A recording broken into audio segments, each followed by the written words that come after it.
Se trata de ti, se trata de todos, para construir el mundo de a poco. Rodrigo Gómez de la Torre, presidente de la Cámara de Agricultura de la Primera Zona, y el señor Diego Borja, ex subsecretario de Agricultura del Ministerio de Producción y Comercio Exteriores. Bueno, muchas gracias, José Enrique, y muchas gracias a todos los que están participando en el webinar. Es un tema que considero tremendamente importante y trascendente como una propuesta, pero también como un anhelo de que el cooperativismo en el Ecuador se derive de un cooperativismo o vaya o se oriente a un cooperativismo realmente de producción. Porque mucho se ha hablado de cooperativismo en el Ecuador, se lo asocia más al cooperativismo financiero. Y tenemos que establecer un cooperativismo como punto de partida para el acceso directo y transparente a los mercados, realidad. Por eso lo hemos denominado a esta nueva ruralidad o a esta ruralidad del futuro, lo hemos denominado campo por la vida. El 70% son pequeños productores de la agricultura familiar campesina, con un promedio más o menos de 5 hectáreas por finca. Pero adicionalmente, si bien esta agricultura familiar campesina satisface un 70% de la soberanía alimentaria, debemos reconocer que esta agricultura familiar campesina no ha logrado niveles de eficiencia, eficacia, productividad, competitividad. Y por tanto, así es difícil poder salir.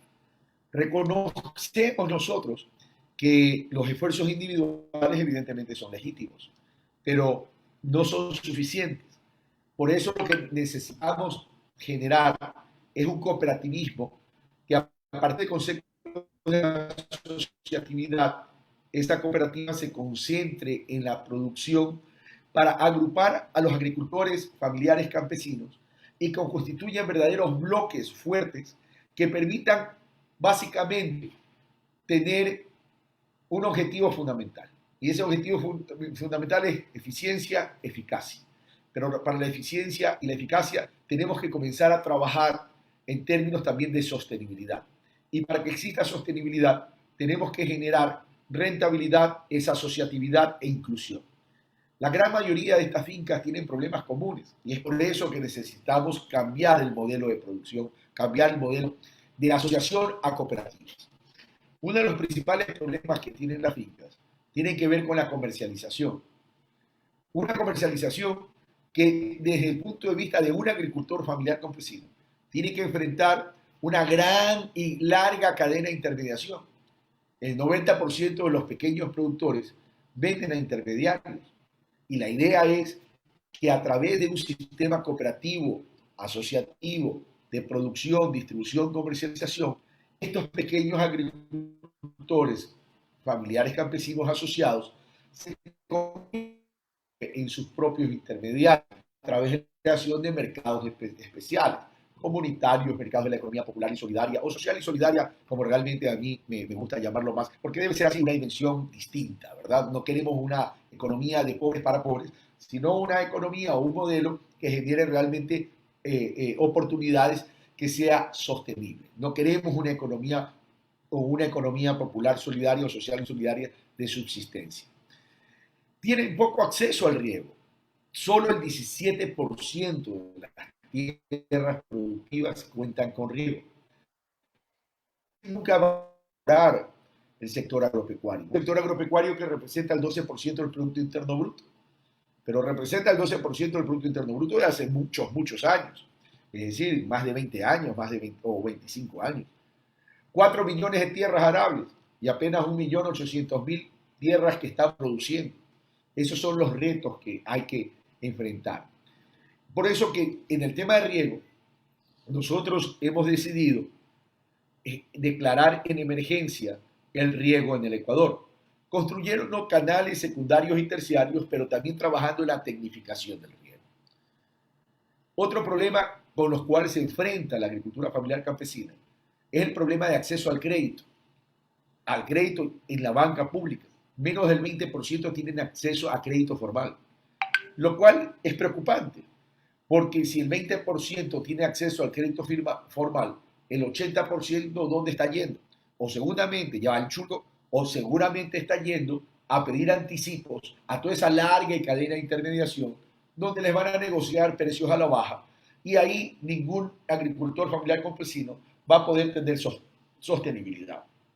Pero también hay otro elemento, y el otro elemento es que las líneas de crédito que se otorgan a este sector de la agricultura familiar campesina, por lo general no viene acompañado con una verdadera asistencia técnica.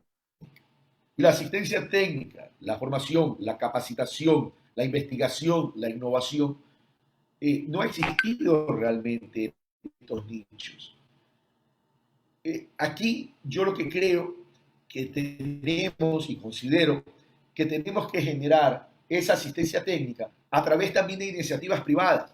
Es decir, podemos constituir cooperativas de servicios y esas cooperativas de servicios que agrupen también profesionales especializados en la ruralidad, en el sector agropecuario, etcétera, etcétera, pueden brindar servicios a las cooperativas de producción. Y de esa manera generamos un encadenamiento y generamos trabajo. Productores por un lado y por otro lado jóvenes profesionales o profesionales que son especializados en estos temas, que les vamos a generar oportunidades para trabajar. Y de esa manera vamos resolviendo producción, calidad, trabajo. Ninguno de estos problemas podrán solucionarse realmente de forma individual, o si no, con costos exorbitantes y reservados a medianos y grandes productores, no vamos a poder salir adelante. Por tanto, la asociatividad no es una idea que acá a alguien, a mí, se nos puede ocurrir. La asociatividad nace ya de modelos que funcionan en otras partes y han tenido éxito, pero debemos cambiar, por tanto, nuestra forma de pensar y debemos cambiar la política pública fomentando el verdadero cooperativismo rural. Este es un gran reto. Este es un reto porque va a requerir no solamente la voluntad y decisión política para poder constituir este verdadero cooperativismo rural, sino que también aquí a lo mejor nos vamos a enfrentar con un componente que puede constituir una barrera de inicio, pero que hay que vencer, que es el comportamiento cultural del agricultor familiar campesino, producto de la desconfianza. Porque el ser humano de por sí no es confiado, no genera confianza. Entonces, esos son temas que tenemos que resolver. Tenemos que comenzar a pensar en grande, miles de asociados, economías de escala.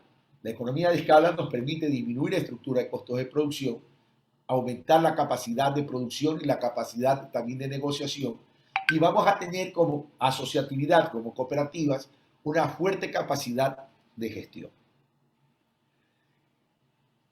Con la capacidad de ofrecer servicios de calidad a los socios de las cooperativas, porque no solamente las cooperativas tienen que enfocarse en la producción, sino qué tipo de servicio, qué tipo de valor agregado le representa ser asociado a una cooperativa o formar parte de una cooperativa, que no son otras cosas que empresas sociales, por cierto, sociales productivas. Entonces, esos servicios o esos valores agregados tienen que venir acompañados de una comercialización directa a mejores precios, a mejores precios. Hay que asegurar abastecimiento de insumos con descuentos, con menores costos. Asistencia técnica con grupos de productores vecinos. Es decir, juntarse los productores para que esta asistencia técnica esté dentro de ese concepto, primero, de eficacia y dos, de economía de escala. Y la transformación de los productos primarios para darles valor agregado. Es decir, no podemos seguir pensando en los primarios. Tenemos que migrar a la agroindustria. Eso evidentemente no se hace de la noche a la mañana, pero tiene que ser y formar parte de un proceso, adquirir esa experiencia o analizar, aprender esas experiencias internacionales, con lo cual podemos implementar también al Ecuador, dando evidentemente las particularidades y las realidades de los sectores rurales de nuestro país. Tenemos que pensar entonces en cooperativas de producción y servicios, o de servicios, yo diría y de servicios, como lo he mencionado anteriormente, y salirnos de la asociación. ¿Por qué la asociación no ha dado tanto efecto o un efecto positivo? Y sí tenemos que pensar en el cooperativismo. Porque el cooperativismo es como decir, se pasa de proletario a propietario. Entonces hay una participación. Y esa participación es importante. ¿Y esto nos ayuda a qué? Nos ayuda a formalizar a todos estos agricultores pequeños, familiares, campesinos, asociados, nos ayuda a formalizarnos en la economía. Y aquí entonces entramos a la formalización, que no tienen grandes capitales, que no tienen acceso a líneas de crédito de forma individual y por tanto representa una fortaleza porque representa un modelo de la economía social, representa un modelo distinto. Y el cooperativismo tiene una verdadera orientación empresarial además, pero son empresas de propiedad colectiva, donde debe fundamentarse en la solidaridad y la democracia entre todos los socios. Es decir, es una especie de comunidad de suerte. O todos ganamos o todos perdemos. Pero dentro de esta comunidad de suerte tiene que establecerse un sistema cuota parte en función de sus participaciones. ¿Qué cambios debemos impulsar? Por ejemplo, formar ciudadanos cooperativistas, con educación, con cultura y cooperativista, y el espíritu cooperativista, con desarrollo de pensos, mallas curriculares específicas, desde los colegios agropecuarios y de los institutos superiores y también las universidades. Este tema del cooperativismo no es una idea, es un modelo y por tanto tiene que ser estudiado, tenemos que enseñarlo, tenemos que crear esa cultura del cooperativismo en el Ecuador. Y tiene que nacer no solo de una voluntad y decisión política en términos de la producción, sino también desde el empoderamiento. Y eso solo lo vamos a lograr con educación y cultura. Adicionalmente, tenemos que lograr un apoyo a un sistema de comercialización social y solidario. Casualmente, para romper estas largas cadenas de intermediación, donde el goteo prácticamente le llega tremendamente licuado al productor. Y aquí, ¿cómo apoyar a ese sistema de comercialización social y solidario? Tenemos que generar incentivos para fomentar conexiones entre empresas privadas tradicionales y cooperativas. Tenemos que comenzar a establecer un desarrollo de verdaderas redes de proveedores. Las compras públicas son importantes en la alimentación escolar, por ejemplo, con una discriminación positiva para las empresas en la economía social y solidaria. Pero cuando hablo de una discriminación positiva para las empresas, las organizaciones de la economía social y solidaria, no porque sean de la economía social y solidaria, vamos a subsidiar ineficiencia. Tenemos que incentivar, sí, pero que cumplan con atributos de precio y calidad. Fomento a la creación de las empresas asociativas o cooperativas para mantenimiento y reparación de canales de riego y para reforestación financiado por el Estado ecuatoriano.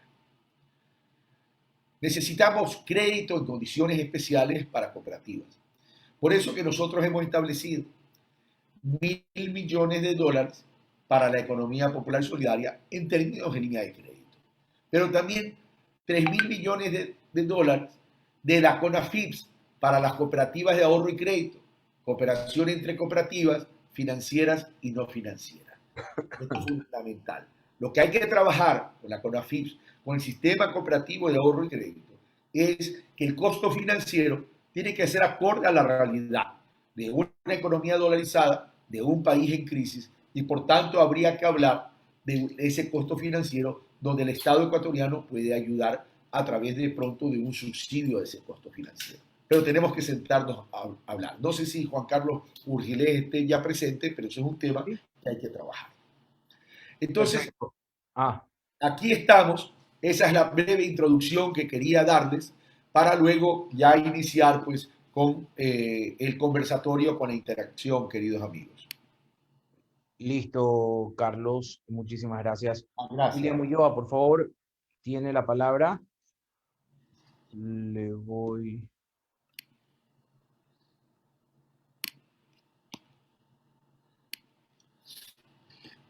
Puede... Eso. William, buenas noches. Por favor, tiene 5 minutos. Ok, perfecto. Bueno, gracias. Un saludo, Carlos, panelistas. William, qué gusto verte. La última vez que te vi en el aeropuerto. Sí, señor. Bueno, mi nombre es William Ulloa, para quienes no me conocen. Yo soy colombiano, llevo 20 años trabajando con el sector agropecuario en Ecuador, en Colombia. Tengo cédula ecuatoriana orgullosamente. Y mi trabajo siempre también ha estado relacionado con temas de asociatividad y cooperativismo. Entonces, en estos 5 minutos voy a hablar de eso y si me permiten, yo quiero hablarlo sobre mi experiencia particular como profesional. A inicios de mi vida profesional como técnico de la Federación de Cafeteros, como productor de café en Colombia y también con mis oportunidades que he tenido por varias ocasiones de estar en el sector cafetalero en diferentes regiones en Colombia. Entonces también comentarles que justo mi primer trabajo alrededor de mi vida profesional fue con la Federación Nacional de Cafeteros, un gremio fuerte en mi país, y siempre recordaré en mi trabajo, y por eso me interesa hablarlo por el tema de cooperativismo y asociatividad, ese gran dinamismo del sector y ante todo esa gran motivación de la gente del campo. Yo siempre lo veía en mi trabajo diario de campo, cuando estoy en mi finca alrededor de los productores que voy y los visito y hablo con ellos, los productores cafetaleros, y también cuando he estado en el sector agropecuario. Entonces, todo ese trabajo me ha enriquecido bastante en todos estos temas de asociatividad y cooperativismo, pero algo que yo quiero resaltar es que ese dinamismo y esa motivación nace en gran parte por esa institucionalidad que hay en mi país, que es la Federación Nacional de Cafeteros de Colombia. Una federación que durante 85 años de vida, que agremia más... 85 años, 87 años para ser más concisos, que agremia más de 500.000 productores en mi país. Durante todos los años ha estado en un proceso de dar programas y servicios a la medida de los cafetaleros. Y es bien importante eso. Servicios de renovación de cafetales, el tema del crédito que tú comentabas, Carlos, ahorita, créditos dirigidos, oportunos, a tasas preferenciales para esos programas de renovación. Y algo muy importante para nosotros en Colombia, que es el tema del acceso al mercado a través de las cooperativas. Las cooperativas para nosotros son una parte de la institucionalidad cafetalera de Colombia a través de la federación, como lo es Cenicafé y como es el servicio de extensión, que es una institucionalidad. Entonces, todo este proceso del trabajo de nosotros en Colombia, siempre lo recordaré, era a través de estar con las familias del campo y de capacitar a las familias del campo. Y yo quería contarles a ustedes que para nosotros, cuando yo fui técnico de la Federación de Cafeteros, algo que a mí me pareció fundamental, y usted lo tocaba, Carlos, ahorita, la Federación invertía mucho en nosotros los técnicos. Nosotros los técnicos éramos permanentemente capacitados en diferentes temáticas técnico-productivas, sociales, culturales, comerciales, de institucionalidad, ambiental, por dar algunos ejemplos que nos permitían a nosotros de cierta manera tener una formación integral para trabajar de una manera muy asertiva con las familias del campo. Entonces, eso era fundamental para nosotros. Y eso siempre apoyando el tema de los servicios y programas que desarrollaba la Federación. Importante comentar que nosotros en Colombia, en cada municipio o en cada cantón que se produce café, existe una oficina de café. Yo recuerdo muy bien, en esos años, 7 años que trabajé con la Federación, nosotros éramos más de 1.200 técnicos, ingenieros, trabajando con la Federación de Cafeteros. Y estábamos por todo el país trabajando, y en mi zona, yo trabajando con los productores organizados. Todo este accionar, y uno se pregunta, bueno, pero ¿cómo la Federación puede hacer todo esto, ejecutar tantos programas, servicios, crédito, más de 1.200 profesionales? Porque todo esto se cimienta en algo muy importante para nosotros, que es el tema de la parafiscalidad, es decir, una contribución cafetalera que nosotros, porque yo también soy productor cafetalero, por cada libra de café que se exporta, verde, tostado, aportamos al gremio un valor X en centavos de dólar que va a una cuenta del Banco Central de Colombia, que luego lo administra la Federación de Cafeteros. Entonces, a través de la parafiscalidad, que tal vez más adelante lo vamos a abordar en este panel, se sustenta todo este tema del trabajo de la Federación. Todo esto, o todo este respaldo del gremio en mi país, a mí me motivó hasta comprar una finca, y tengo mi finca en Colombia en donde tengo temas, o tengo cultivos de café y temas de diversificación, que para mí como profesional realmente ha sido muy enriquecedor, porque una cosa es ser técnico y otra cosa es ser también productor del grano.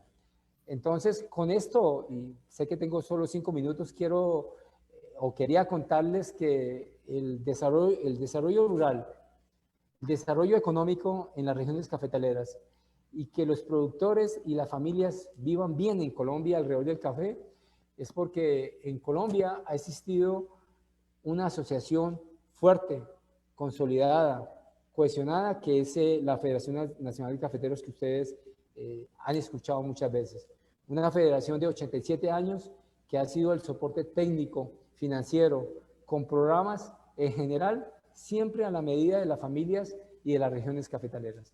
Entonces, yo lo digo con orgullo que hoy en día, nosotros los productores en Colombia, somos más de 530.000 productores, pero hoy en día hay alrededor de 500.000 productores y productoras que somos agremiados a la Federación Nacional de Cafetaleros. Y es bien importante eso, porque siempre lo he pensado, que si en Colombia no hubiéramos estado asociados o desarticulados, o tal vez con asociatividad muy atomizada, como pasa en algunas partes, pasa también aquí en el Ecuador, y quiero hacerlo como una crítica constructiva de muchas asociaciones pequeñas, tal vez Colombia no hubiera sido tan próspera, con tanto dinamismo social y económico como lo es a través de un paraguas que es la federación y su estatus a través de las cooperativas para el tema de la comercialización internacional del café. Entonces, para terminar estos 5 minutos, un aspecto predominante que yo quiero resaltar es que el desarrollo del sector productor cafetalero en Colombia se basa en una fuerte alianza público-privada. Es bien importante, que se construyó entre la Federación y el Gobierno Nacional. Y es tan interesante que desde 1927, cada 10 años, se sientan los cafetaleros, el gobierno a través del ministro de Hacienda, ministro de Agricultura, Planeación Nacional, para trabajar la política cafetalera de esos próximos 10 años. ¿Quién administra esos fondos? El gremio. ¿Por qué? Porque es una institución democrática que sabe manejar los fondos, maneja los fondos de una manera recta, nada de corrupción, y siempre tiene el control de la Contraloría General del Estado, e internamente el gremio nombra a una revisoría fiscal contratada por el Congreso Nacional Cafetalero para dar garantía al Estado ecuatoriano, al Estado colombiano, de que los fondos se administran bien. William. Esto para terminar ese último minuto, ¿por qué yo lo comento? Porque siempre lo he pensado, y en mis años que he estado acá en el Ecuador trabajando, ahora me encuentro en Quito, yo digo, oiga, pero si lo hacemos en Colombia, si los cafetaleros en Colombia nos hemos podido asociar, los cacaoteros, los ganaderos, en Perú igual, ¿por qué en el Ecuador no lo hacemos? Entonces, no podemos desconocer que aquí en el Ecuador hay algunas acciones ejemplares interesantes. Por eso, a mí me parece, Carlos, que hay que colocar esa primera piedra, y usted la está colocando en edificar desde el gobierno. Si hay la oportunidad de que ustedes estén al frente de dirigir por 4 años el gobierno, de edificar todo un trabajo de asociatividad y empresarial y cooperativismo empresarial, pensando en grande, como lo decías ahorita, que contribuya realmente al desarrollo rural, al bienestar de las familias del campo en los diferentes sectores agropecuarios del Ecuador. Eso en 5 minutos, que quisiera decir mucho más, pero... Bueno, yo sé que entiendo, para todos el tema es apasionante y fueron pues unos poquitos minutos más que 5. Les pido que por favor intentemos llegar a los 5 minutos para dejar la discusión al final, o los comentarios. El señor Juan Carlos Urgilés, por favor, le estoy intentando... Hola. Ok, listo. Qué gusto verte, Juan Carlos. Hola, Carlos. ¿Cómo has pasado? Unos días intensos, Días intensos. Estuve en tu tierra hace poco. Sí, supe.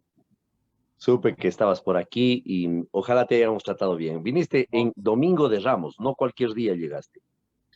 No, imagínate. Sí. Un poco, la comparación no es tan buena, por cierto. Yo Pero no sé, pero llegaste en Domingo de Ramos, pero creo que fue muy bueno. Y mire, he visto el progreso de su campaña y la maduración de sus propuestas. Yo desde el ambiente cooperativo, desde el espacio cooperativo y desde la economía social y solidaria, creo que podríamos enriquecer lo que tú propones desde dos enfoques. Uno, que me parece muy importante, es el entender tres modelos organizativos de la economía social y solidaria. El primero es el asociativo, el comunitario y el cooperativo.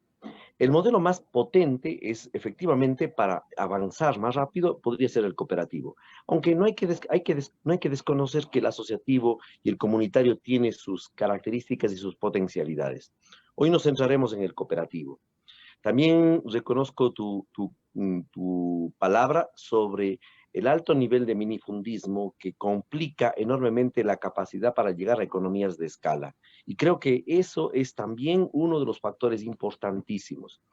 De la experiencia que llevo, mira, en este mes de febrero, el 29 de febrero de este año, no, del año 28 de febrero de este año, cumplí 25 años de trabajar en el cooperativismo. Y de la experiencia que tengo, yo creo que tres cosas puedo decirte. La primera, el proceso cooperativo es un proceso puramente humano. O sea, si quieren lograr algo, trabajen en humanidad. Desarrollen a las personas. Son las personas lo más importante en un proceso de esto. El segundo es que la herramienta más poderosa es el sistema educativo. Si cada organización pudiera invertir en desarrollar sus habilidades y las competencias de sus miembros, ese es el camino.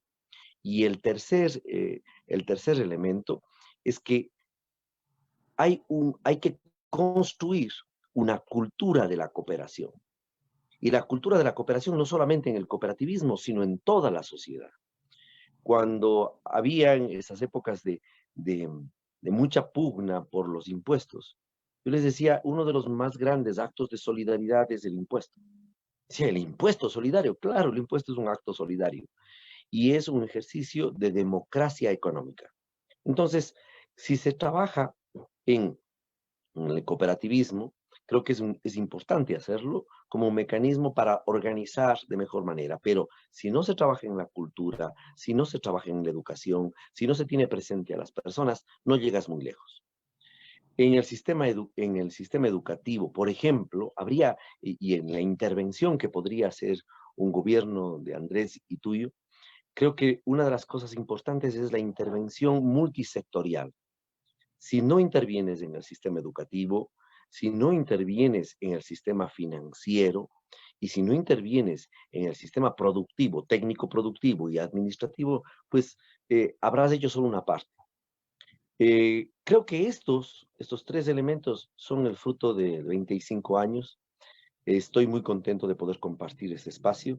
Creo fervientemente que el cooperativismo es una alternativa y será una alternativa mientras las personas sean las que piensen distinto y lleven a construir una sociedad cooperante, una sociedad de personas que piensan cooperativamente, que sienten cooperativamente y que actúan cooperativamente. En aras del tiempo de todos y más bien para dar chance a un debate y a una discusión, creo que hasta ahí llego. Tengo más temas, Carlos, pero me pusieron... muchísimas gracias. Gracias. El señor Rodrigo Gómez de la Torre, lo voy a... Ok, listo. Su micrófono, por favor. Buenas noches, gracias. He escuchado con detenimiento a todos y voy a comenzar con Juan Urgilés, que hace mención a que debemos trabajar en el ser humano. Las actividades cooperativas, así como William lo ha explicado ampliamente, han sido fomentadas en Colombia a través de fondos parafiscales, en donde, a diferencia de tener miles de asociaciones, tenemos miles de asociados. Son 17, 18 federaciones nacionales en Colombia, 500,000 cafetaleros.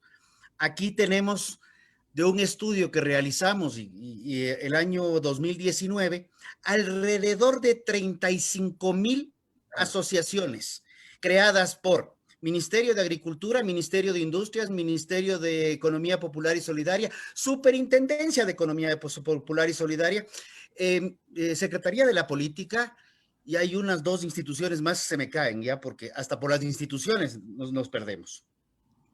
El cooperativismo nace de la articulación de actividades, productores que se deciden juntar para producir de manera organizada, para llevar el producto a una industrialización y de esta poder acceder a un mercado. La Federación Nacional de Cafeteros de Colombia, por ejemplo, eran dueños de Bancafé, un banco extremadamente importante en Colombia, y son dueños de la marca Café de Colombia, que la conocemos más comúnmente como Juan Valdés, por ejemplo. Entonces, es la misma federación que a través de los fondos parafiscales se administra y cada 10 años, como William lo ha escuchado, firman un contrato. El último contrato fue firmado con el presidente Juan Manuel Santos en 2016, si no me equivoco, precisamente con una visión de mediano largo plazo, en donde el Estado recauda los fondos, pero es la federación con una visión productiva de finca a plato o de plato a finca, en este caso café a taza, pues se ve a largo plazo indistinto gobierno que esté de turno. Pero la única federación que ha tenido problemas políticos fue la Federación Nacional de Ganaderos, que lo tuvo con el presidente Santos y se recompuso la cosa con el presidente Duque. Ese es el principal concepto. Cuando nosotros hablamos de cooperativismo y nos tenemos que apegar al marco jurídico ecuatoriano, vemos que la Constitución del 2008 precisamente bloquea la creación y la integración de fondos parafiscales. Expresamente lo prohíbe. Y luego, la Ley de Economía Popular y Solidaria, en sus artículos 22 al 27, de igual manera expresamente prohíbe la creación de cooperativas integrales. Cuando me refiero a cooperativa integral, voy a dar un ejemplo, que es la cooperativa láctea Dos Pinos. Dos Pinos tiene una planta de alimento animal, tiene el hato, tiene el ordeño automatizado con sus cooperados, tiene la recolección de la leche, el acopio, planta de producción, centro de distribución, comercialización para mercado nacional e internacional, accediendo a consumidor final.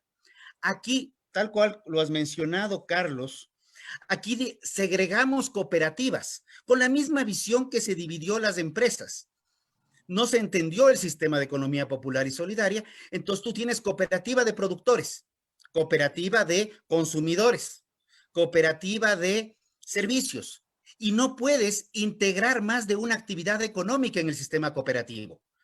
Precisamente esto se trabajó el año pasado, tratando de romper este enigma que hay, porque nadie lo entiende, comienza siendo un enigma, de la ley, y a la vez buscando mecanismos que permitan la creación de fondos parafiscales sin romper la Constitución, en donde si los productores se alían con la industria y se alían con el punto de comercio para acceder a un consumidor final y todos aportan a un fondo en los montos que sean, este fondo pueda alimentarse y tenga no una parafiscalidad, pero sí un incentivo tributario para que se vaya consolidando.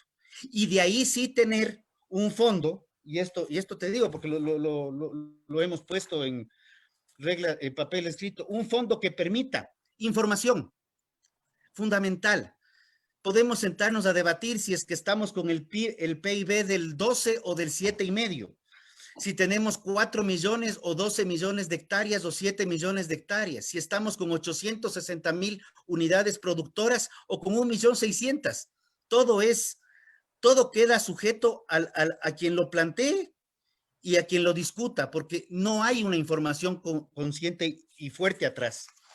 La cooperativa naturalmente acerca al consumidor, al productor, porque son lo mismo y existe el concepto de valor compartido, en donde el Estado lo que hace es apoyar en la recaudación de fondos y supervisión de los mismos, pero la actividad per se es una actividad 100% privada. también ahí podemos encontrar el tema de lo que tiene que ver con crédito. El crédito puede ser un incentivador, y la palabra no es del perfecto castellano, pero a través del crédito podemos incentivar actividades productivas. Perdón que voy a coger el ejemplo de la papa. La papa es un producto de la sierra ecuatoriana a 6 meses plazo, siembra, cosecha. Juan, estoy seguro que tú has dado crédito para siembra de papa. Y das el crédito y le dices al productor, ok, en 6 meses, 7 meses, usted me tiene que devolver la plata. Y el productor es individual. Sin embargo, si cambiamos la lógica de siembra a producción, me explico, dejamos de sembrar y comenzamos a producir. Cogemos a 50 productores de papa, en virtud de que sí existe el microfundio y en zonas como Tungurahua el guachofundio, porque el micro ya queda grande. El guachofundio. Cogemos a 50 productores de la zona de Cañar, de Azogues, y les decimos, ustedes 50 les vamos a dar un crédito, pero no para sembrar papa, para producir papa. Y la producción de papa puede darse a 5 años plazo, en donde se organiza un proyecto productivo con siembra, clasificación, limpieza, procesamiento, y podemos llegar a la papa bastón. Y en algún momento, Carlos, conversábamos justamente de la planta de papas que está en el Carchi. Hay inversión estatal. La Carchi es la principal productora de papa. Sin embargo, la planta se ha dado el lujo, porque no hay otra palabra, de quebrar por 3 ocasiones consecutivas. Se le pone plata y se quiebra, porque no existe una visión de mercado. Entonces, cuando comenzamos a entender que la producción tiene que estar vinculada al mercado final, es donde comenzamos a producir. Si Juan quiere dar un crédito al productor de papa, le dará el crédito al 8 o 9%, que es el crédito normal de Ban Ecuador, pero si se le propone un proyecto de producción de papa hacia consumidor final, y qué mejor, con muchos acuerdos comerciales, con visión de exportación de papa, pues ese crédito baja el riesgo de la cooperativa, baja el riesgo de los productores, porque ya no es una siembra la que se juega, sino son 12 siembras al año. Ya puede jugar un crédito al 4%, en donde en ese caso el crédito alienta, incentiva la asociatividad y el cooperativismo y desincentiva el individualismo. Y solamente con esto termino. En los últimos 40 años, 45 años, la política única estatal en el Ecuador para el sector agropecuario ha sido la de divide y vencerás. Creemos tantas asociaciones sean posibles para que no haya ninguna que tenga fuerza. Y así se han atacado a sectores gremiales importantes. Necesitamos fomentar la asociatividad donde, en vez de tener miles de asociaciones y ser orgullosos de crear 5,000 o 10,000 cooperativas en un año, seamos orgullosos de crear una cooperativa con 5,000 asociados o 5,000 cooperados trabajando mancomunadamente para satisfacer un consumidor final y entregando un destino real a la producción. Gracias. Gracias, Rodrigo. Y Diego Raúl Borja, por favor. Gracias, buenas tardes con todos. Un gusto poder aportar en este análisis sobre las propuestas de desarrollo rural que viene promocionando Carlos. Una aclaración, fui subsecretario de Agroindustrias en el ex Ministerio de Industrias, no subsecretario de Agricultura. Bien, unos pocos aportes en honor al tiempo. Yo comenzaría indicando que la agricultura y la agroindustria evidentemente son sectores de enorme relevancia, ¿no es cierto? En términos generales, ponen el 80% de los alimentos que consumimos los ecuatorianos. En términos económicos, traen 8,000 millones de dólares de divisas, lo que hace que la dolarización se fortalezca, pero además demandan muchísima mano de obra, más del 30%. Y las bondades de estos dos sectores, de la agricultura y de la agroindustria, se han evidenciado en esta pandemia, en donde los hogares del Ecuador no se han visto desprovistos de alimentos. Sin embargo, pese a la importancia que tienen estos sectores, el sector de la agricultura y de la agroindustria, ha habido un abandono por parte del Estado, al punto que hace 3 meses el Ministerio de Agricultura recién sacó un plan de desarrollo agrícola a 3 meses de acabar el gobierno, y que además está desconectado con el plan de desarrollo industrial, ¿no? Entonces, eso evidencia la importancia, la poca importancia que se le ha dado últimamente a estos sectores. En este sentido, a mí me parece fundamental que se debe retomar la senda del desarrollo tanto agrícola como agroindustrial. Y para eso es evidente que se necesita un Estado más activo. Pero no basta con un Estado activo, sino se necesita un Estado inteligente y un Estado que sea más eficiente. No ha habido no ha habido país en el mundo que desarrolle su agricultura y su agroindustria sin un fuerte apoyo desde el Estado. Eso es una realidad. Y para que este apoyo del Estado genere realmente beneficios a los consumidores, se debe contar con un plan de acción claro. Es decir, problemas bien identificados y acciones de alto impacto específicas, ¿no es cierto? No se puede perder el tiempo en estar hoy día haciendo una acción y mañana cambiando de acción. Y esas acciones deben considerar políticas públicas diferenciadas. Esto es fundamental, compañeros panelistas. Políticas públicas que entiendan las lógicas del agricultor, pero también que entiendan las lógicas del empresario, que entiendan las necesidades de los mercados internos y que entiendan también las necesidades de los mercados externos, que entiendan cómo funciona la producción en la sierra o en la costa o en la Amazonía. Finalmente, en estas políticas, lo que necesitamos es regresar a ver las necesidades del consumidor. Ahora, ojo, esto no quiere decir desde ningún punto de vista que el Estado lo debe hacer todo, ni tampoco que el Estado debe desaparecer. Me parece que son dos posiciones completamente radicales. Lo importante aquí es que el Estado aborde de manera inteligente los problemas colectivos, es decir, los problemas que afectan a todos o a las grandes mayorías. Uno de los problemas colectivos más recurrentes a nivel agrícola y agroindustrial es que no se da valor agregado a la producción, no se transforman las materias primas. Y cuando hay transformación, finalmente estas transformaciones son mínimas. Y eso genera varios problemas. Problemas como la estacionalidad de la producción, problemas como los altos y bajos de los precios, problemas también como a veces sobreabastecimiento o desabastecimiento de los mercados, o incluso niveles de pérdidas y desperdicios elevados.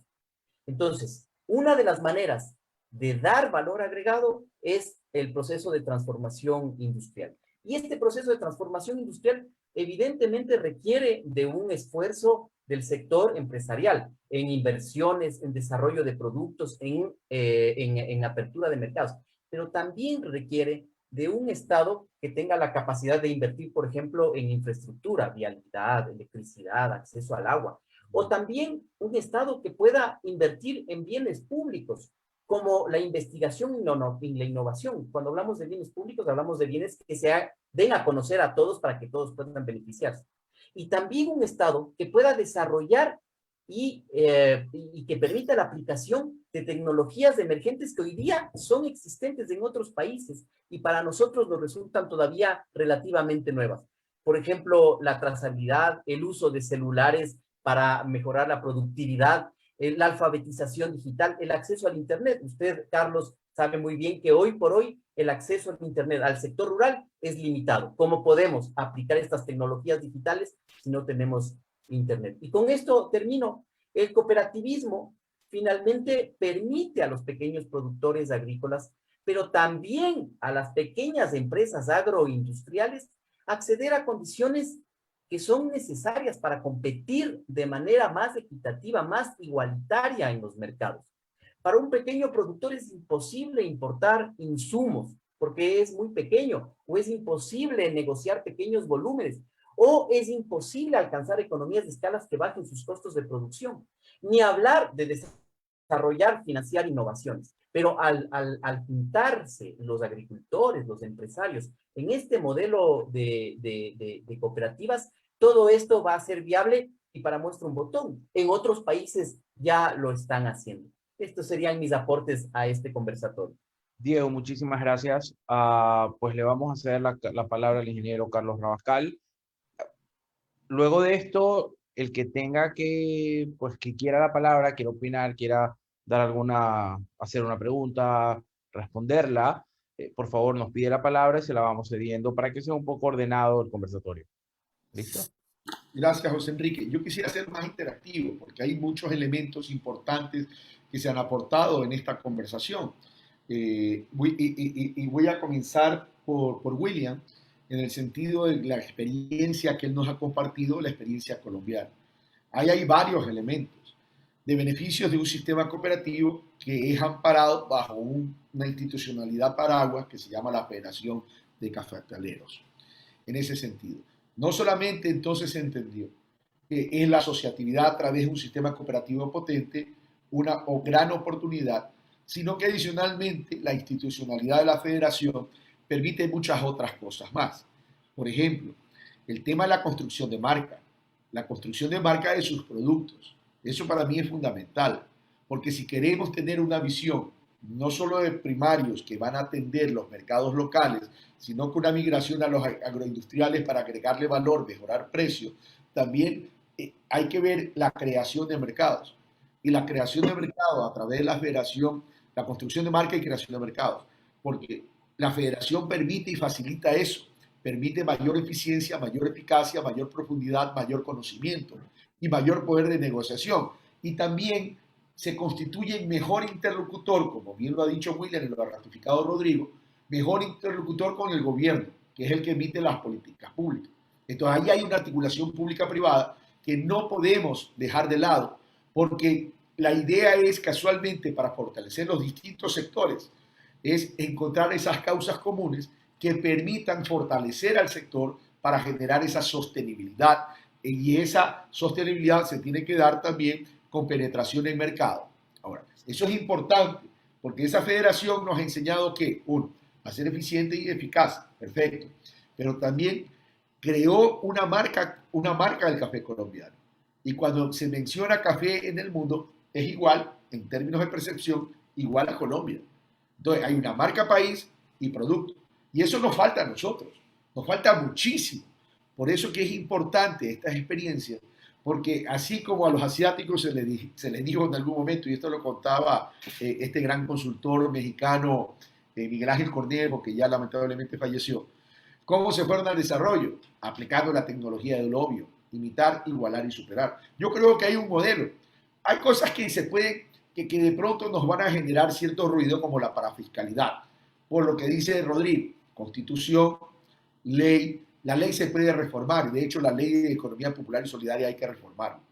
Pero en la constitución también tenemos que ver la manera que sin violentar la constitución se puedan crear mecanismos que sirvan de financiamiento, porque a la hora de los aportes que hace todo el tema cooperativo por exportación termina siendo voluntario, termina siendo decisión propia. Lo ideal sería que la Constitución no establezca eso. Eso sería lo ideal. Pero mientras tanto podemos buscar un mecanismo que puede ser a través de un fideicomiso que permita ese sistema de financiamiento. Yo prefiero enmendar la Constitución. Y eso es cuestión de hablarlo, analizarlo, porque ¿qué es lo que tenemos que hacer? Lo que tenemos que hacer es fomentar a todo aquel que produce con visión de exportación, porque casualmente el fomento a todo aquel que produce con visión de exportación, ¿qué nos va a permitir? Primero, formalizar la producción elevándola a una categoría de eficiencia. Dos, generación de un enlace a partir de asociatividad, a partir de participación y formalización en la economía. Tres, generación de recursos que incrementen nuestra participación en el Producto Interno Bruto. Pero adicionalmente, ¿qué nos permite? Nos permite colocar productos en el mercado internacional que nos representan nuevos dólares y con eso fortalecemos la dolarización. Entonces, eso es tremendamente importante. Todo sector productivo que tenga visión exportadora tiene que tener un tratamiento especial, porque hoy el Ecuador atraviesa una crisis y esa crisis es tremenda. No podemos pues, pensar que tenemos que mantener la dolarización vía endeudamiento. Tenemos que mantener la dolarización vía incremento de nuestras exportaciones, pero para lo cual no solo es cuestión de mercados, Rodrigo, no solamente es cuestión de ampliar la canasta exportable, sino crear las facilidades para el productor exportador. Y eso tenemos que crear. Y un tercer elemento que Rodrigo ha mencionado varias cosas es el tema de los mercados internacionales. Para eso necesitamos acuerdos comerciales, eso nadie lo dice, nadie ha dicho lo contrario. Pero los acuerdos comerciales, Rodrigo, y tú lo sabes muy bien, que tienen que ser acuerdos comerciales que respondan a un principio fundamental. Y ese principio fundamental tiene que ver con saldo neto de la balanza comercial que se derive de ese acuerdo comercial. Por varias razones. Uno, porque estamos dolarizados, necesitamos proteger la dolarización. Pero otro tema es porque tenemos un problema que un acuerdo comercial mal negociado puede afectar nuestra agroindustria, nuestra industria y también nuestro sector agropecuario. Si no, miremos México y Colombia con los tratados de libre comercio. Yo no digo no a los acuerdos comerciales, todo lo contrario. El acuerdo comercial con Estados Unidos hay que seguirlo negociando, por si acaso. Y lo he hablado de esa manera con los representantes de la embajada. Pero tenemos que negociarlo al amparo de esos principios de acuerdos que tengan saldos positivos de la balanza comercial derivados de esos acuerdos y también proteger el empleo.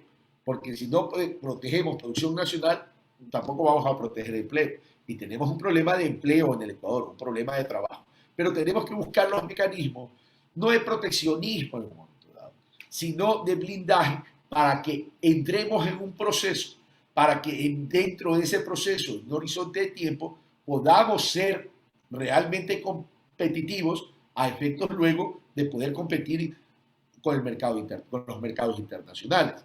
Estados Unidos protege mucho y se cuida mucho en la protección de su agricultura, de su agroindustria y de su industria, porque sabe que también tiene que cuidar el empleo.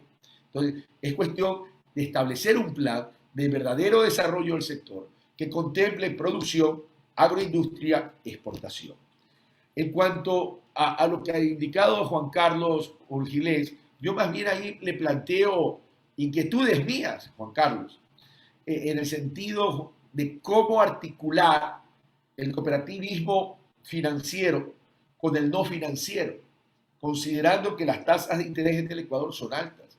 ¿De qué manera podemos entrar entonces a un proceso de reducción de esos costos financieros con plazos acordes? Porque evidentemente, y hay que reconocerlo, la banca pública ha sido ineficiente. La banca pública ha sido ineficiente.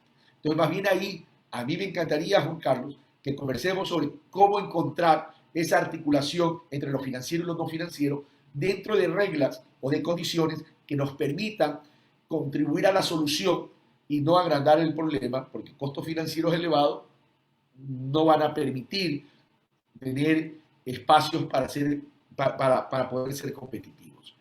Y el otro, y en lo que ha dicho Diego Raúl, toda la razón, Diego Raúl. Es decir, yo creo que lo que tú acabas de mencionar es la hoja de ruta, es la vía para poder fomentar un sistema cooperativo que nazca de la cultura, de la educación, pero que nazca también de la necesidad de crear una verdadera institucionalidad a efectos de poder fortalecer los sectores productivos, sobre todo aquellos que vienen de la agricultura familiar campesina, reconociendo también las realidades de nuestras regiones. No es lo mismo la costa que la sierra, que la Amazonía y que evidentemente la región insular. Pero lo interesante de todo esto es cooperativas de producción, cooperativas de servicio, que creo que generan un buen encadenamiento, pero también entender las oportunidades que se pueden presentar, ampliar la fuente de ingresos para las comunidades productivas. William nos ha traído el ejemplo de Colombia, y para aterrizar un poco más, Hablemos del eje cafetero. El eje cafetero, ¿qué es? Son comunidades a la hora del té. Y eso permite comunidades productivas con comunidades de agroturismo. Y entonces ampliamos la posibilidad de generar mayores fuentes de ingresos para activar esas economías territoriales de los sectores rurales. Hasta ahí me quedo en esta intervención. No se te escucha, José Enrique. Perfecto, Carlos. Nos pidió la palabra Rodrigo, por favor. Hay algo que es muy interesante. A mediados del siglo pasado hubo esta fiebre de reformas agrarias, en donde el mundo entero se enfocó en distribuir la tierra, y hay una reforma agraria natural, que es la herencia. Un padre divide a sus hijos y naturalmente la tierra se va fragmentando, contemplando que el ser humano se sigue multiplicando y el tamaño de la tierra más bien se mantiene estático o inclusive tiende a reducirse. Sin embargo, hay una reforma agraria que es un ejemplo muy interesante, que es precisamente la que fomentó el desarrollo agroindustrial, y es la reforma agraria en Dinamarca, en donde el dueño de la tierra vendió a precio preferencial a sus trabajadores en gran medida y a la gente del sector los lotes que quería. Y con esa plata se creó la industria para poder luego exportar y producir para el mercado nacional. Ese tipo de conceptos son mucho más reales que los que hemos visto en el mundo entero. Las primeras reformas agrarias en México en 1917 fueron un total fracaso. La realidad de la tenencia de la tierra en Colombia es muy similar a la ecuatoriana. Es muy similar. Una tierra extremadamente fragmentada. ¿Qué es lo que ha sostenido y ha permitido crecer al tema colombiano? Y William, voy a ser un poco políticamente incorrecto, pero ustedes han crecido de forma muy fuerte a pesar de una guerra civil interna con grupos paramilitares y grupos de guerrilla. Hay una guerra civil por más de 50 años. Y así todo Colombia ha podido generar desarrollo en donde el Estado ha estado ocupado en marcar la cancha, pero los que juegan en los partidos son los privados. Y esos privados, cuando tuvieron, por ejemplo, hay un ejemplo lindísimo coordinado por un ecuatoriano, que fue el lanzamiento del Café Valdés en Nueva York, en la Quinta Avenida. Y lo fundamental para el lanzamiento del Café Valdés era tener a la burra y tener a Juan Valdés con su poncho y su sombrero, porque esa era la imagen que se estaba vendiendo. Ese es un tema de mercadeo en el cual sí somos, ahí sí tenemos algunos problemas. Pero sí, estoy convencido que la educación, cambiando el chip a asociatividad productiva o cooperativismo, es fundamental, que el sistema financiero, a través de fomentar mecanismos productivos y no solamente de siembra, es indispensable, y que una creación de fondos para fiscales, si no queremos modificar la Constitución, siempre podemos regresar. A mí me gusta mucho la del 78, por ejemplo, que hasta es más fácil de modificar y mantiene derechos, pero es algo que permite el desarrollo productivo del privado sin un sobrecontrol estatal que limita la actividad del privado, a diferencia de lo que estamos buscando en un proceso cooperativo. Gracias, Rodrigo. Tiene la palabra William Ulloa. Bueno, muchas gracias. Sí, quería comentar algo sobre todo este tema del cooperativismo productivo, como comenta Carlos, y algunos retos que tiene este cooperativismo productivo, que tiene que ver con el tema del acceso al mercado, y ojalá mercados diferenciados, pero también la cooperativa de producción que pueda prestar servicios tangibles y de calidad a sus bases sociales.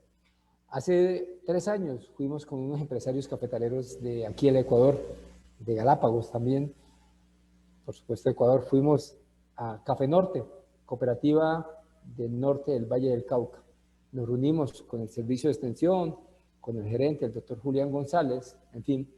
Y algo que llamó fuertemente la atención de estas reuniones, especialmente con el doctor Julián González, y él nos contaba que ellos en esa época, hace 3 años, ya se habían independizado de la Federación de Cafeteros. Seguían siendo socios de la federación, parte de esa institucionalidad cafetalera, pero el salto que dio esta cooperativa de producción, porque normalmente las cooperativas en Colombia reciben este aporte económico para la compra del café, para los servicios a las bases, pero el profesionalismo de la gerencia, en este caso de Julián González, una persona que anda por todo el mundo, que habla varios idiomas, que ha logrado posicionar el café de todos sus socios, cafés diferenciados, y en donde cada vez vende miles y miles de libras de café, ha permitido mayores ingresos a la cooperativa y con esos ingresos ha permitido contar con equipos técnicos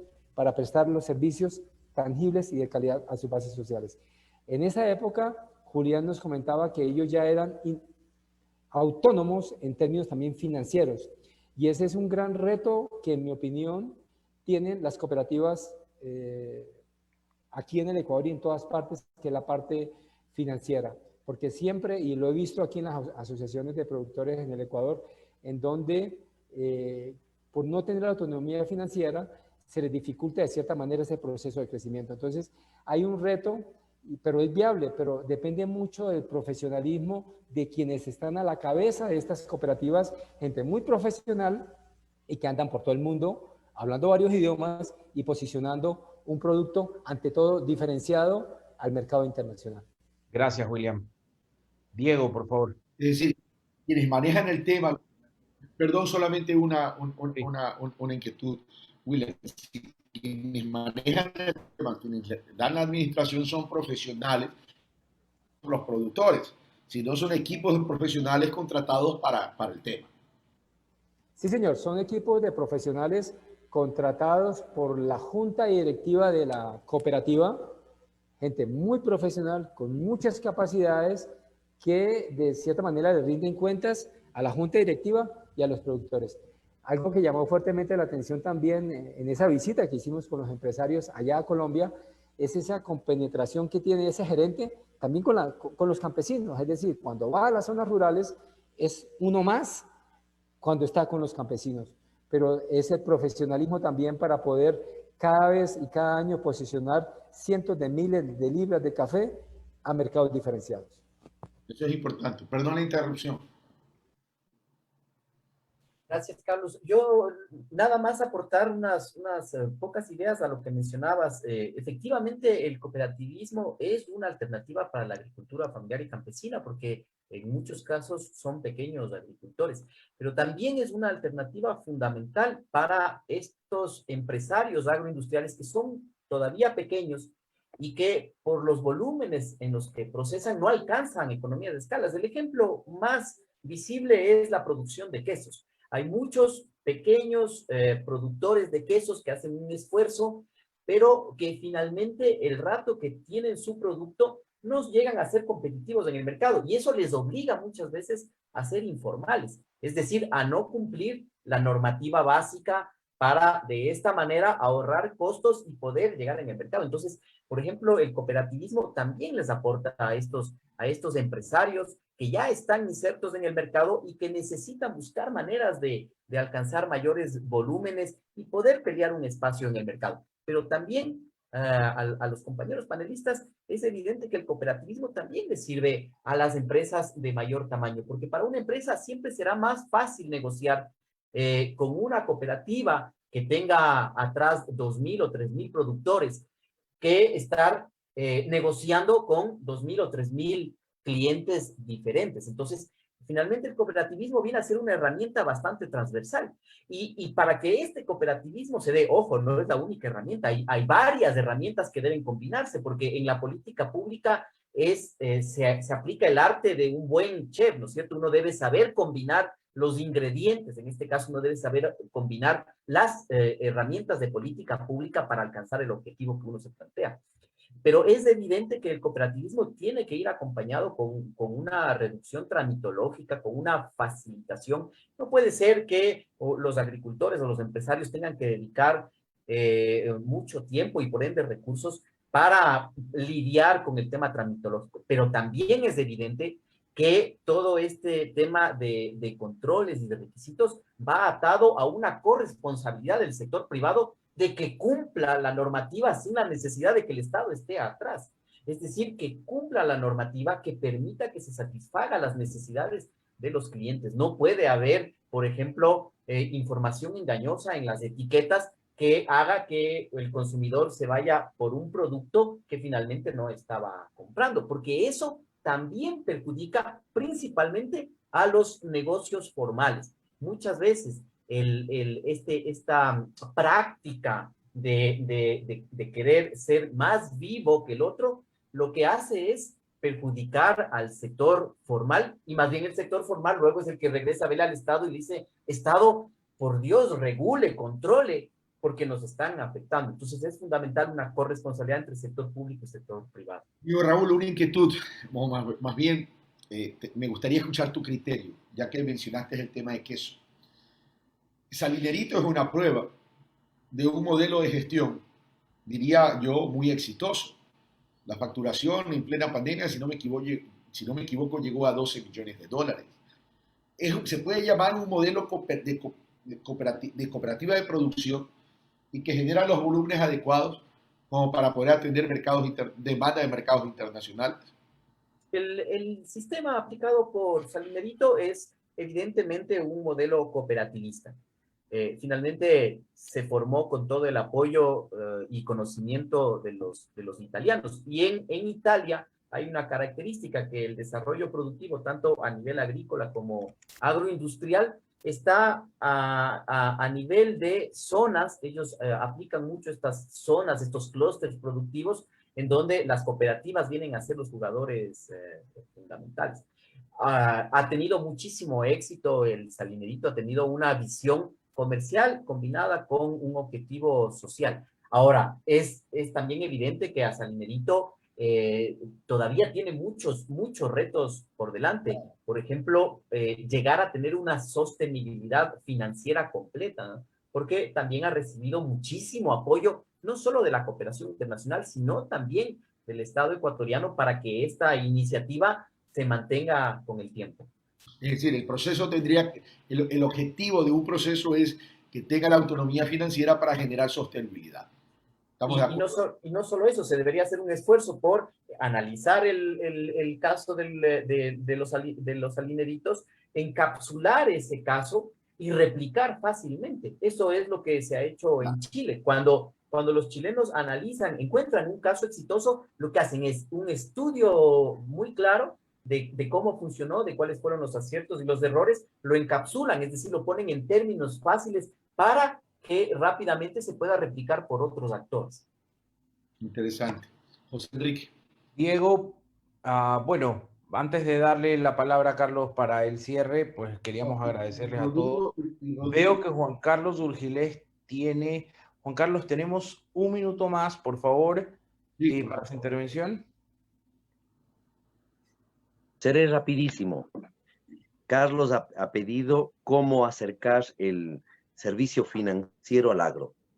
Lo que puedo decir es que le ofrezco un documento en donde se ubique eso.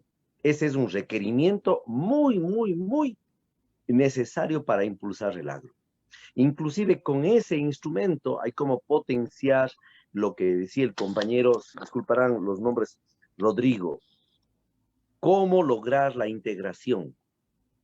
El sistema financiero debe ser un instrumento para lograr la integración. Eso podría decirle, Carlos, en vista del tiempo no he querido robar. Muy lindo el webinar. Gracias. Cuento contigo con ese aporte. Y a Rodrigo le quiero preguntar algo, independientemente de que Rodrigo no es que solo le gusta hablar, sino que tiene buenos aportes. A ver. Rodrigo, querido, en el tema ganadero, leche, productores pequeños son bastantes. ¿Por qué no ha funcionado? Porque ahí creo que pudiera haber un nicho de oportunidad en el tema de cooperativismo de pequeños productores de leche. A ver, primero, el tema Salinerito, más que cooperativo, se llama cooperativa, pero los productores no son parte de la cooperativa, no necesariamente son cooperados, lo cual en su inicio y con el padre Polo fue un proceso muy interesante, al igual que Maquita Cosunchi, pero ahorita son proveedores. Ese es un tema que se distorsionó en el tiempo y hay que estudiarlo a fondo para no cometer errores. Pero por otro lado, el tema lácteo, lamentablemente lo que hemos visto en los últimos años es que teníamos un nivel de informalidad en el sector lácteo de aproximadamente del 50-51%. En este momento de los últimos datos, si te leí los labios y dijiste es mucho, preocúpate. En este momento el nivel de informalidad supera el 65%. Entonces la situación es que no se han abierto mercados hacia afuera. Precisamente hacíamos referencia, le escuchaba a Diego de ver los productos diferenciados. El producto diferenciado que ha salido al mercado mundial, entramos a Estados Unidos del año pasado con el queso azul andino de la empresa Mondel. Sí, es una pequeñísima cantidad, pero no es el queso azul, es un queso azul con ciertas condiciones para que se califique como andino. Y ahí hay un proceso de trazabilidad en pequeñas cantidades, pero son casos exitosos que hay que multiplicarlos. Entonces, ahí hay que trabajar muchísimo. Y el principal tema es trabajar en procesos asociativos donde las empresas, trabajemos como empresas ancla como primer paso, que seamos empresas, que creemos empresas ancla donde se articule la situación orientada a satisfacer a un consumidor final en un mercado. Hay muchos temas a discutirse, muchos temas políticamente extremadamente incorrectos, pero sí hay temas que hay que construir, y el sector lácteo es un sector altísimamente regulado, tiene todas las normas imaginables e inimaginables también, y las últimas normas inclusive en materia de técnicas y materia internacional, yo tengo algunos comentarios y observaciones, porque a diferencia de fomentar ciertos procesos, complicó ciertos procesos y que no han generado una sola solución o un solo producto nuevo. Más bien es un mercado que está prácticamente virgen, y con Diego trabajamos en algún momento y faltó un poco del incentivo para desarrollar, por ejemplo, el queso amasado carchense, crear denominaciones de origen. Ahí hubo un técnico que trabajó en el ministerio y lamentable el técnico se retiró y se dieron otros temas y hasta ahí quedó el proyecto. Algo se reactivó en una conversación días atrás, pero ese tipo de situaciones son las que generarían soluciones. Sí. El sector lácteo es un sector que tiene mucho futuro, y podríamos tomar el ejemplo de un país como Nueva Zelanda, que en el año 84, por ejemplo, tomó la decisión de eliminar el 100% de los subsidios y entrar a un acuerdo. La cooperativa es un país de cooperativas. La cooperativa más grande láctea agrupa al 98% de los productores, y los cooperados trabajan conjuntamente y al final del año tienen un precio que se comparte de las ventas internacionales también. O sea, sí hay muchos ejemplos que ver, y yo creo que también hay mitos que romper. 2, los principales países, los grandes países en el mundo han reducido sustancialmente sus subsidios a los sectores primarios. Sustancialmente. El otro tema, las exportaciones primarias no son malas. Chile es un gran ejemplo. Y las exportaciones primarias, banano, camarón, pasta de cacao, permiten abrir los mercados para las exportaciones diferenciadas. Colombia no solamente exporta café diferenciado, exporta café. Y de ahí abrió mercados diferenciados para otros productos. Y los acuerdos comerciales son altamente positivos, porque si bien generan riesgos válidos, también es real que generan muchísimo más oportunidades y permiten solucionar un problema estructural. Los altísimos costos de producción que tenemos en el Ecuador en todas las áreas productivas. Queríamos agradecerles, perdón, Carlos, antes de darle la palabra ya para el cierre, queríamos agradecer su participación en este webinar que pues queda mucho todavía por conversar. A Rodrigo, Juan Carlos, a Diego y William. Carlos tiene la palabra ya para el cierre. Gracias, José Enrique. Bueno, primero agradecer a todos los participantes, a Juan Carlos, a Rodrigo, a Diego Raúl y a William. Yo creo que esta es la manera de poder intercambiar criterios a partir de la conversación. Es más, en la reflexión, en las conclusiones finales que cada uno ha llegado y dentro del conversatorio que hemos tenido, que ahora se llama webinar, ¿verdad? Yo creo que estamos por el mismo camino todos. Coincidimos en lo estructural, coincidimos en la visión general. Ahora hay que trabajar y encontrar esas causas comunes.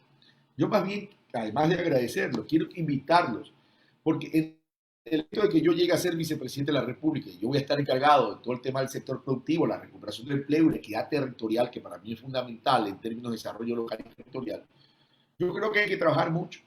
Y yo quiero, dentro de la metodología de trabajo, crear tanques de pensamiento. Porque lamentablemente los ministerios caen en la rutina del día a día, en la problemática del día a día. Entonces es difícil poder diseñar un plan de desarrollo de cada uno de los sectores con el fin de poder llegar al objetivo que queremos. Y en ese sentido los voy a molestar, queridos amigos, a cada rato, porque lo que más necesitamos es desarrollar ese pensamiento estratégico para el desarrollo del sector rural, considerando que el sector rural no solo es agricultura, no solo es pesca, no solo es ganadería, etcétera, etcétera. También tenemos que ver todo el desarrollo rural en términos de oportunidades, porque adicionalmente tenemos otro problema. La población rural, y con Rodrigo lo hemos hablado en algunas ocasiones, se está envejeciendo. Y no porque no se tenga hijos, sino por la migración, pero es la falta de oportunidades. Como por ejemplo el tema de la conectividad que mencionaba, si no me equivoco, Diego Raúl, en términos a la ruralidad. Es decir, si en el Ecuador solo el 45% está conectado, imagínense en las zonas rurales, debe ser espantoso. Entonces tenemos que trabajar en todo eso.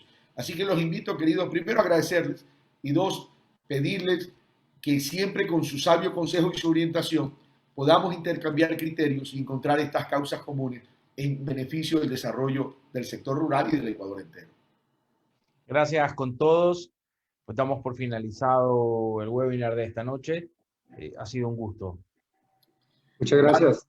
Un abrazo, William, Rodrigo, Juan Carlos y Diego Raúl, y a ti, José Enrique, por haber moderado este webinar. Gracias. Una buena noche con todos. Hasta luego, buenas noches. Gracias, un abrazo, Carlos. Saludos, Diego, William, un gusto. Juan Carlos, hasta luego. José Enrique, gracias por la paciencia. Chao. Hasta luego. Buenas noches. Se trata de ti, se trata de todos, para construir el mundo de a poco, levantar la mirada y seguir progresando. El futuro es brillante si así lo ves.